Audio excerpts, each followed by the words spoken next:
Reuters, Al Jazeera, Washington Post সহ পৃথিবীর সবচেয়ে বড় গণমাধ্যমগুলো বলছে ক্ষমতায় আসতে যাচ্ছে জামায়াত। সেজন্য আমেরিকা, ইউরোপ সহ আন্তর্জাতিক মহল জামায়াতকে কাছে টানতে চাইছে। রয়টার্স লিখেছে, হাসিনার পতনের পর জামায়াতে ইসলামী বাংলাদেশের বিকল্প হিসেবে গড়ে উঠেছে। দুর্নীতি বিরোধী ইমেজ, কল্যাণমূলক কার্যক্রম এবং জেনজিদের পালস বুঝতে পারার কারণে জরিপগুলোতে জামায়াতকে সবচেয়ে বেশি জনপ্রিয় দল হিসেবে দেখা যাচ্ছে। একই ধরনের কথা বলছে আল জাজিরাও। তারা বলছে জামায়াত নিজেদেরকে মধ্যপন্থী ইসলামী দল হিসেবে তুলে ধরেছে, সংবিধান মেনে সংস্কারের প্রতিশ্রুতি দিচ্ছে এবং সংখ্যালঘু প্রার্থীও দিয়েছে।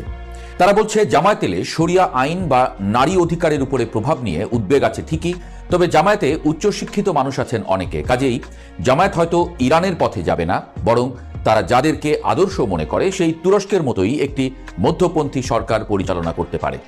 তবে সবচেয়ে বিস্ময়কর খবর দিয়েছে মার্কিন গণমাধ্যম দ্য ওয়াশিংটন পোস্ট।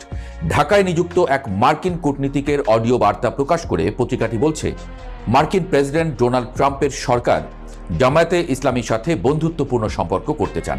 আমেরিকা মনে করে একটি জনপ্রিয় শক্তির থেকে দূরে না থেকে বরং তার সঙ্গে বন্ধুত্ব রাখলে তার কার্যক্রম নজরদারিতে রাখা সম্ভব হবে।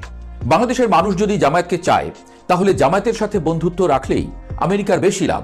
ক্লাসিক আমেরিকান কূটনীতি হলো বাস্তবতা মেনে নিয়ে নিজের স্বার্থ রক্ষা করা, আর তাই আমেরিকা ভাবছে জামায়াতকে ক্ষমতার বাইরে রাখার চেয়ে তাদের সাথে থেকে যদি কার্যোদ্ধার করা যায়, সেটি হবে আমেরিকান স্বার্থ রক্ষার সবচেয়ে ভালো উপায়। আর তাই আন্তর্জাতিক গণমাধ্যমগুলো মনে করছে শুধু দেশের ভেতরে নয়, দেশের বাইরের আন্তর্জাতিক শক্তিগুলো জামায়াতকে ক্ষমতায় আনতে চায়, যার একমাত্র বাধা ভারত। এই বাধা জামায়াত কিভাবে মোকাবেলা করে, আমেরিকা এখানে কি পদক্ষেপ নেয়, সেটাই এখন দেখার বিষয়।